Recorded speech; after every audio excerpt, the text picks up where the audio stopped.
जय माता दी। जय मां कामाख्या। जय श्री महाकाल महाराज। कामाख्ये वरदे देवी नीलपर्तवासिनी त्वं देवी जगत माता योनि मुद्रे नमस्तुते। कामाख्ये काम संपन्ने कामेश्वरी हर प्रिय काम नाम देहि में नित्यम कामेश्वरी नमस्तुते। कामदे काम रूपस्ते सुभगे सुर सेविते करोमि दर्शन देव्यम सर कामार सिद्धयेत। ओम महेशानी महामाये चामुंडे मुंडमालिनी आयु आरोग्य ऐश्वर्य देहि में देवी परमेश्वरी। ओम जयंती मंगला काली भद्रकाली कपालिनी दुर्गा क्षमा शिवा धात्री स्वाहा सदा नमस्तुते। ओम मृत्युंजय महादेव त्राहि मां शरणागतम जन्म मृत्यु जरा व्याधि पीड़ितम कर्म बंधने। देव राधा ट्रस्ट सत्यवाणी चैनल के माध्यम से आज हम आपको एक सत्य घटना सुना रहे हैं। जैसा कि सभी व्यक्ति जानते हैं, अक्सर जो तंत्र में विश्वास रखते हैं वो लोग क्या करते हैं कि सबसे पहले YouTube उठाते हैं, किसी को वशीकरण कैसे किया जाए, चाहे वो सास हो, चाहे वो बहू हो, चाहे वो भाई हो, चाहे वो प्रेमी हो, चाहे वो प्रेमिका हो। सब व्यक्ति एक दूसरे को वशीकृत करना चाहते हैं कि उनकी ही चलती रहे। आजकल कलयुग चल रहा है और इस कलयुग के चलते एक भाई, चाहे बड़ा हो या छोटा हो, वो अपने व्यवसाय के ऊपर पूरा कब्जा चाहता है। एक जेठानी पूरे घर के ऊपर अपना कब्जा चाहती है। कभी कभी देवरानी आ जाती है तो वह भी पूरे कुनबे के ऊपर अपना प्रभुत्व चाहती है।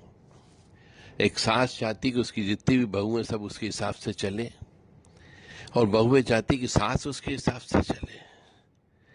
तो कई बार ऐसा भी देखा गया है कि बहुत सी स्त्रियों की, लड़कियों की शादी होने के बाद में उनकी मां उन्हें कुछ परिवार में खिलाने पिलाने के लिए देती है।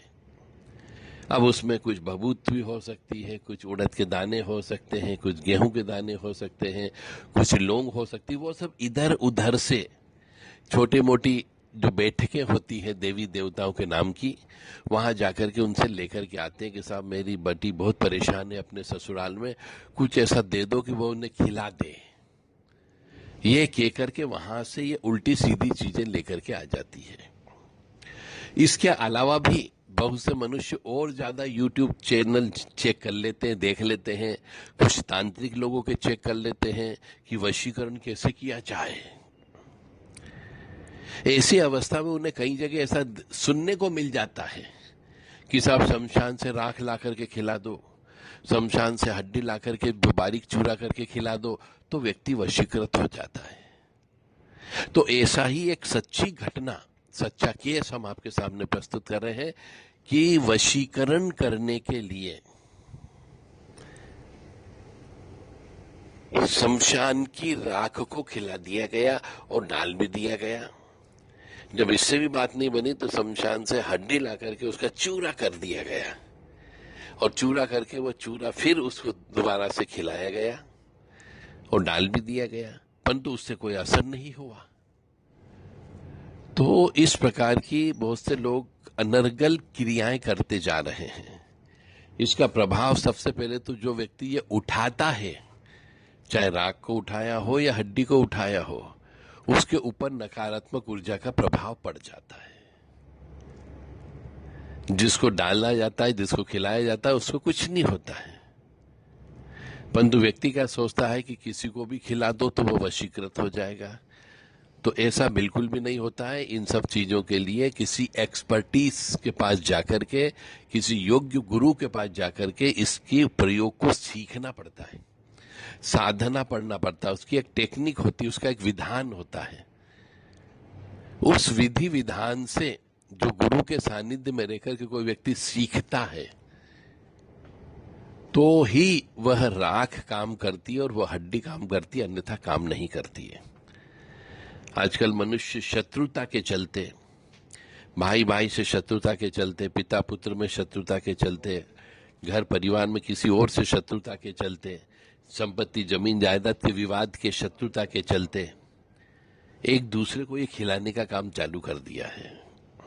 और असर इसका बिल्कुल भी नहीं होता, क्योंकि ये जो लेकर के आते हैं ये विधि विधान से जो उसका रूल्स रेगुलेशन होता है कि किस प्रकार से लाया जाए, कौन सी पूजा दी जाए, पूजा देना है या नहीं देना है, किस प्रकार से पूजा करना है, किस समय उठाना चाहिए, किस दिन उठाना चाहिए, किस नक्षत्र में उठाना चाहिए, ये सब चीज किसी गुरु से सीखना पड़ती है।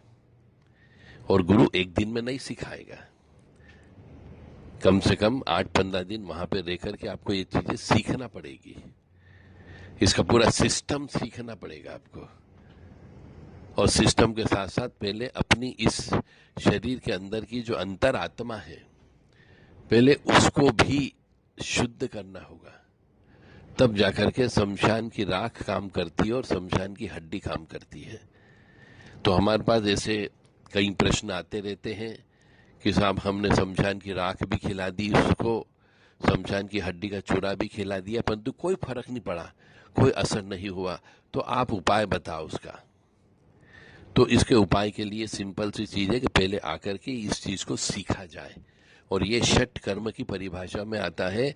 तो हमारे यहाँ पे यह षट कर्म 60 वर्ष का कोई व्यक्ति हो जाता है उसको भी सिखाया जाता है। जवान मनुष्यों को ये चीज नहीं सिखाई जाती है, क्योंकि जवान मनुष्यों का खून गर्म होता है और जरा सा खून गर्म हुआ, किसी से लड़ाई झगड़ा हुआ तो आप उसका दुरुपयोग कर लोगे। इसलिए हमारे यहाँ पे ये षटकर्म नहीं सिखाए जाते हैं। मारण, मोहन, उच्चाटन, वशीकरण कह लीजिए, विद्वेषण कह लीजिए, ये नहीं सिखाते हैं। तो आपको इसके लिए किसी योग्य गुरु की आवश्यकता होगी, तो ही ये शमशानी विद्या आप सीख सकते हो। जय माता दी, जय मां कामाख्या, जय श्री महाकाल महाराज।